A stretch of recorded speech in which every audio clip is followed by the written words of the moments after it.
Hey everyone, welcome back to CryptoCache. Thank you very much for joining me here. I hope you're having an amazing day. We're going to take a quick look at Matic. And just before we do, peek over at Bitcoin. This will not take long at all. I just want to kind of drive something home here. On the 4-hour chart, we're looking pretty good. We've got the simple moving average working as a support level, and then the 200 working its way down. That does inevitably create a golden cross, right? So based on timeline, we are looking at probably around, 5 to 7 days to see that come to fruition, depending on Bitcoin's price action. So I anticipate we're going to see a green day tomorrow. That's just kind of how I feel based on the way things are going. It's inevitable for Bitcoin to either break out to the upside or downside, and I do feel like we have enough support at 56,000 to consider that as the ground floor for the moment, okay? So that's kind of what we're looking at there for Bitcoin for now. Now, taking a look over at Matic, just note, we did just have a 4-hour MACD convergence. Sorry, I got ahead of myself. That's not a MACD convergence. That's a golden cross. That's what I'm referring to.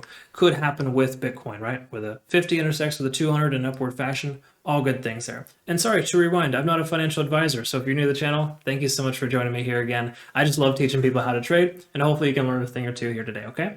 All right, so let's peek at the 1-day chart first and work our way down to the 4-hour. I just want to kind of note that we do have this resistance channel up here I've drawn out before when we came close to this level as well. And we also have our profit target here as a community right just below the major resistance at 240. So that's our profit target for our current open position for our swing trades.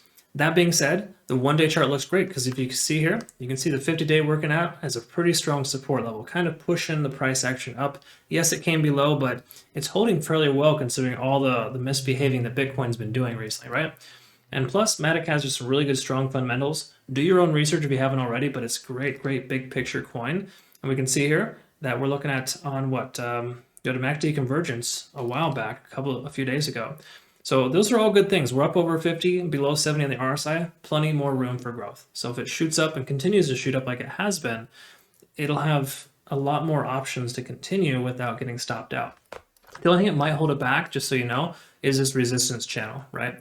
Because this right here is the major resistance at about 246. That's the 1-day candlestick close, and this is the one, basically the all-time high itself, right at about 270. Okay, so this little range there is what's going on. We'll see what happens soon with that. Now, looking at the 4-hour chart, let's go ahead and see what the moving averages tell us. We can see, I think I already pointed it out, we got basically the nice golden cross that occurs when the 50 intersects with the 200 in upward fashion. That pushes the price action up.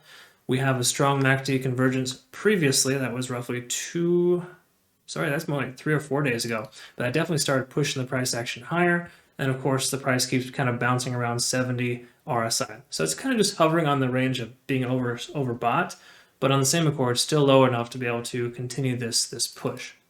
So I don't think that's going to be a big concern here in the near future. So it's definitely looking pretty good. Let's take a look at the cloud on the 1-hour chart and see what's going on.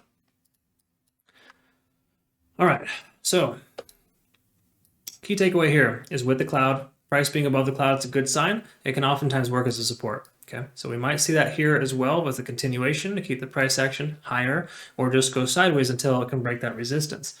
The thing you want to understand though is that the conversion line here is getting closer. In other words, it's coming above, right? So that's a good sign. That usually is an indication of not necessarily a buy signal, but it tells you that you don't necessarily have to close your position, right?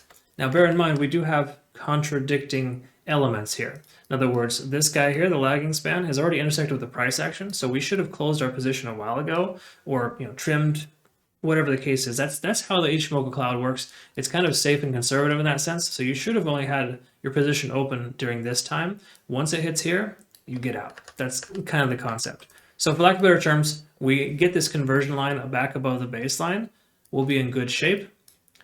But furthermore, this is going to intersect here as well. So again, we see this sometimes happen. I try not to overthink it because the key takeaway here is that we're still above the cloud working as a support level. So ultimately, we can't use the cloud as like the best buy signal right now. It's basically telling us that we should either have exited our position already or consider taking profits, right? So just bear that in mind. But also note that this does look like it's trying to test this little resistance level here. It looks like it might test that again soon. Okay, so there's a chance it could continue upwards. Why don't we go ahead and, instead of speculating, look at some potential, exhaustion and see where we're at with that. So first of all, on the 4-hour chart, looking at TD sequential, we can see we hit a 9 yesterday. Okay, Now, I had one of my patrons ask me, hey, should I consider selling my position when it was right up at the top of the 9? I said yes, and I'm glad that I did because it was correct in that sense based on the fact that usually when you see a 9 on TV sequential, there's some type of turnaround. And look at this. Matic's been doing a very healthy continuation pattern here. We see the price continue upwards to a 9, retraces down, comes back up for a reset, get to a 9 again, and now we're resetting over as well. So based on the sentiment here and the momentum that it has, what's to keep it from continuing on, right? We have roughly 8 more 4-hour candlesticks before the next retracement. That's essentially what we see here, right? So again, Ichimoku Cloud gives us kind of contrary information. There's more, there's 2 out of 3 indications of a buy signal there, but this is telling us that history repeats itself. We're hitting a 9 every, 36 hours, somewhere in that range. Every couple of days, day and a half, we hit another 9, and then it kind of corrects itself. So hypothetically, we should see this continue up to the major resistance level and then consolidate, right? I mean, that could happen. We never truly know, but that seems more likely based on its history. But one thing to also note, and this is something that's really important, a lot of times I do see continuation patterns like this, where you see, one up to a 9, and then it'll retrace, 1 up to a 9, retrace. Then after the second 9, sometimes it can lose its momentum and start coming back down. Not to try to concern you at all, I don't think this will do that based on how well it's actually corrected itself here, along with all the shenanigans from Bitcoin. I think we're looking pretty good. So ultimately, the fact that it didn't sell off major like most other coins tells me that Matic is in a good position for it to continue upwards and to probably get another 8 4-hour candlesticks to the upside. It's a pretty strong likelihood. So we should expect somewhere in the range of about 32 more hours of continuation higher. Granted, it doesn't just go sideways and consolidate for a while, right? But all in all, we're looking pretty good. One last thing we want to kind of take a look at here. Let's go to the 1-day charts. We're just going to go ahead and mark the 1-day candlestick close and the recent high close. Okay, because this is a little preliminary resistance channel we need to be aware of. So we're kind of right there at this point, right? So that lower channel is right where the 1-day candlestick closed, the more recent 1-day candlestick close high. And of course, we got the more recent just high in general, which is this guy here. So that being said, we have this resistance channel right now. So it makes sense that it's consolidating right here. And it could very well likely break to the upside based on that sentiment alone. Okay. So I do like what I see here. I think Matic has strong potential to increase. Just bear in mind we have 2 resistance channels to break through before we get there.